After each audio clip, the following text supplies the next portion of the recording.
से 3 स्पेल मजीद रहते हैं, इनमें मजीद हैवी और टोरेंशियल रेन्स हैं। कल से ये पंजाब में और पाकिस्तान में दाखिल होके यहाँ बारिश का ये सबब बनेगा।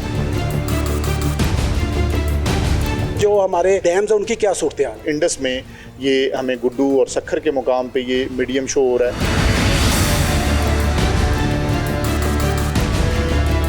अस्सलाम वालेकुम जी, मैं ज़हीर शेख और आप देख रहे हैं डिस्कवर पाकिस्तान एक्सक्लूसिव। इस वक्त हमारे साथ मौजूद हैं जी PDMA के डायरेक्टर जनरल इरफान अली काठिया साहब। इनसे हम बात करते हैं और पूछते हैं कि ये जो सैलाब से और क्लाउड बर्स्ट से जो तबाही होती है बारिशों से, इस हवाले से इनके क्या इक़दाम हैं और आने वाले दिनों में पंजाब जो है वो क्या महफूज है? सर, जैसा हमने देखा KP में और सिंध में, कराची में बहुत ज़्यादा तबाही हुई क्लाउड बर्स्ट से, मानसून की बारिशों से।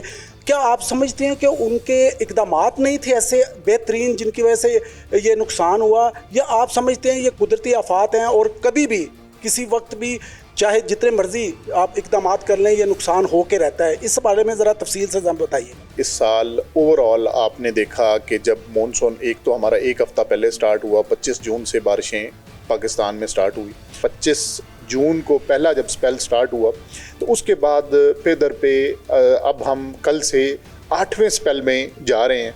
पंजाब में जो तीसरा स्पेल था वो सबसे ज़्यादा ख़तरनाक रहा, जिसमें आपने देखा चकवाल, जेलम और नारालई में बहुत ज़्यादा तुग़यानी का सबब बना, और इसके पेश नज़र फिर जानी माली ये सारे नुकसानात भी हुए।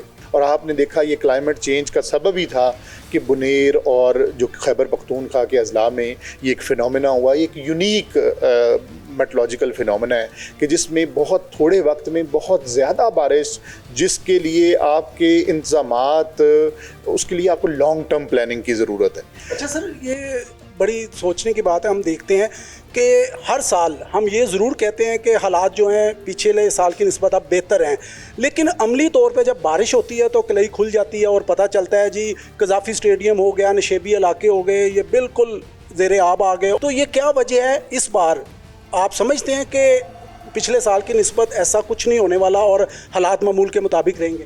जी नहीं, इस साल जिस तरीके से सिर्फ अगर जुलाई का डेटा दें तो जुलाई 2024 की निस्बत जुलाई 2025 में 62% बारिश ज़्यादा हुई, और आगे भी जो 2 से 3 स्पेल मज़ीद रहते हैं, इनमें मज़ीद हैवी और टोरेंशियल रेन्स हैं और हमें अर्बन फ्लडिंग का ख़तरा अपनी जगह मौजूद है।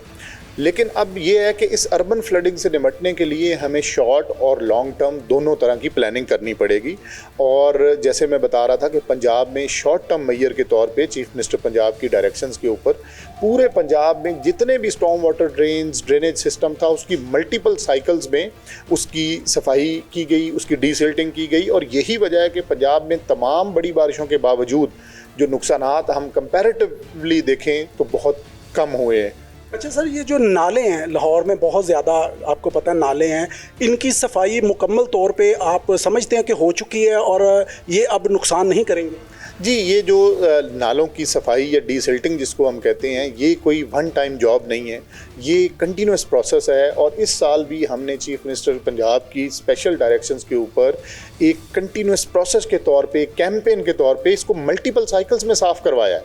और इस साफ़ करवाने की ही वजह है कि जितनी भी बड़ी बारिशें तमाम अज़ला में आई, आपने देखा हमारा गुजरांवाला हो, लाहौर हो, फैसलाबाद हो, इनमें बड़ी बारिशें इस सीज़न में आई, लेकिन कोई बहुत ज़्यादा नुकसानात नहीं हुए। तो सर, इस बार आप क्या समझते हैं कि जो हमारे डैम्स हैं वो कुछ बड़े भी आगे से कुछ बेहतर हुए हैं, उनकी तादाद बढ़ी है, या उनमें सफाई की गई है, या उनमें स्टॉक करने का जो पानी का लेवल है क्यूसिक वो बढ़ा है?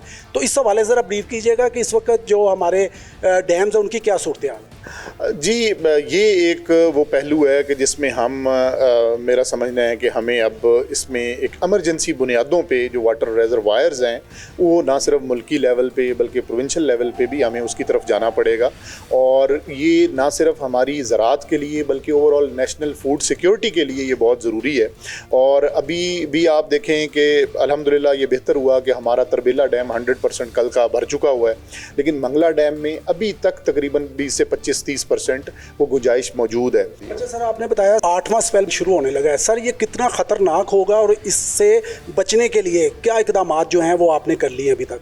जी बिल्कुल, ये जो 8वां स्पेल कल से स्टार्ट होगा इसमें भी हमारे अपर कैचमेंट्स में बारिशें हैं और नॉर्थ ईस्टर्न जो बेल्ट है इसमें बारिशें हैं। आगे जो हमारे लिए ज़्यादा चैलेंज अर्बन फ्लडिंग के साथ साथ वो बन सकता है, वो हमारे ईस्टर्न रिवर ख़ास तौर पे सतलुज में इस वक्त पानी का बहाव बहुत ज़्यादा बढ़ा हुआ है और जो इंडियन डैम्स थे इस पे भाखड़ा और पौंग वो तकरीबन अपनी कैपेसिटी 100% के करीब पहुंचने वाले हैं, जिस वजह से अब इसमें फ़्लो ज़्यादा हो रहे हैं। और इस वक्त भी हम दरमियाने दर्जे का सैलाब गंडा सिंह डाउन स्ट्रीम, कसूर और निचले तमाम अजला में वो हम देख रहे हैं। तो आने वाले ये जो 23 से 28 तक का ये स्पेल है, इसमें अल्लाह से यही दुआ है कि मुनासिब बारिशें रहें और इंटरवल्स के साथ रहें कि हमें किसी भी किस्म की दरियाए सतलुज में ज़्यादा दुश्वारी ना हो। तो सर इस बार आप क्या समझते हैं कि 7 स्पेल तो गुजर गए, जिस तरह भी हमने काबू पाया पंजाब में, 8वां स्पेल भी आ रहा है, तो सर हमारी जो खड़ी फसलें हैं उनके हवाले से ब्रीफ कीजिएगा कि किसानों के लिए कोई ख़तरा तो नहीं? जी बिल्कुल, जो सेटल्ड एरियाज़ हैं वहाँ पे इंशाल्लाह कोई ख़तरा नहीं है, बल्कि जो चावल की काश्त वाले इलाके हैं वहाँ पे ये पानी की बहुत ज़्यादा अशद ज़रूरत भी है। लेकिन अनफॉर्चुनेटली जैसे मैंने पहले कहा कि दरियाओं के बेड के अंदर इतनी ज़्यादा फसलें काश्त हो चुकी हैं, आबादियाँ हो चुकी हैं, वहाँ पे हमें ज़रूर प्रॉब्लम है। और सतलुज में और इंडस में, दरियाए सिंध में, दोनों में तकरीबन 100 के लगभग मौजा जात दोनों दरियाओं में हैं जो अंडर वाटर हैं और ये दरियाई मौजे हैं जिसको कच्चा कहते हैं। तो अदरवाइज़ कोई ऐसा सच किसानों के लिए प्रॉब्लम इंशाल्लाह अभी तक नहीं है। पंजाब लेवल पे जो मूनसून की बारिशें हैं या जो क्लाउड ब्रस्ट हैं, आप समझते हैं कि क्लाउड ब्रस्ट जो हैं, क्योंकि ये तो कहीं भी बादल बने और फट जाएं तो बड़ा अचानक बहुत नुकसान देते हैं, तो पंजाब में कोई ऐसी वेव्स हैं समझ आपको नज़र आ रही हैं कि यहाँ भी ऐसा काम हो सकता है किसी इलाके में? तो वो कौन सा इलाका हो सकता है अगर आप बताना चाहें तो? जी, ये जो सो कॉल्ड क्लाउड बस्ट का फिनोमेना है, ये एक यूनिक मेट्रोलॉजिकल फिनोमेना है जो ज़्यादा माउंटेनस एरिया, जो हिली स्टेशन हैं, पहाड़ों का ये फिनोमेना है। और हमारा पंजाब क्योंकि मोस्टली प्लेन्स हैं तो इसमें एज सच हमें इसका प्रॉब्लम नहीं है। हमें टोरेंशियल रेन्स वो ज़रूर हैं और वो नॉर्थ ईस्टर्न रीजन और पोठोहार हमारा ज़्यादा इसमें वल्नरेबल है। अच्छा सर, यहाँ पे हमारे पीछे मैं देख रहा हूँ स्क्रीन्स पे सारे पंजाब का और डाटा यहाँ पर मौजूद है, और इंडिया भी मैं देख रहा हूँ उनके भी कुछ हिस्से हैं पंजाब के। और यहाँ पे ज़रा आप हमें बता सकते हैं कि कौन कौन से ऐसे इलाके हैं जो कि हमें डिस्टर्ब कर सकते हैं और पंजाब कहाँ कहाँ पे सेव है और कहाँ कहाँ पे नुकसान उसका नज़र आ रहा है? इंडस में ये हमें गुड्डू और सखर के मुकाम पे ये मीडियम शो हो रहा है, और बाकी भी इसमें जो अगले 24 घंटे का मौसम है और अगले 7 दिनों में किस तरीके से चीज़ों ने अनफोल्ड होना है, वो सारा हमारा ये डैशबोर्ड इसको हमें बताता है। इस तरह हमारे पास इंटरनेशनल मॉडल्स भी हैं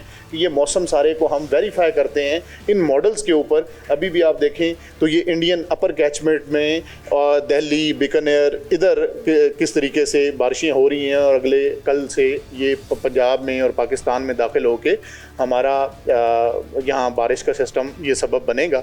और इसी तरह आप नेक्स्ट डैशबोर्ड पे आप देख रहे हैं कि जो इस वक्त ओवरऑल पंजाब में डैमेजेस हैं, लॉसेस हैं, हमारे डैम्स की क्या सूरत हाल है, ये सारी चीज़ें हम इस डैशबोर्ड में आप को डिपिक्ट कर रहे हैं। इसी तरीके से तमाम डिस्ट्रिक्ट्स जो हैं वो पूरी तरह से इन दिनों में अलर्ट होते हैं, और ये जो डेऑक्स हैं हमारे डिस्ट्रिक्ट एमरजेंसी ऑपरेशन सेंटर, उनके साथ हमारा जो राब्ता है वो रियल टाइम ये हो रहा होता है। और बाकी हम जो ओवरऑल एक्टिविटीज़ कर रहे हैं ये हम कंट्रोल रूम से मॉनिटर कर रहे हैं। ये जो हमारा सर्कल है सर, ये क्या बता रहा है?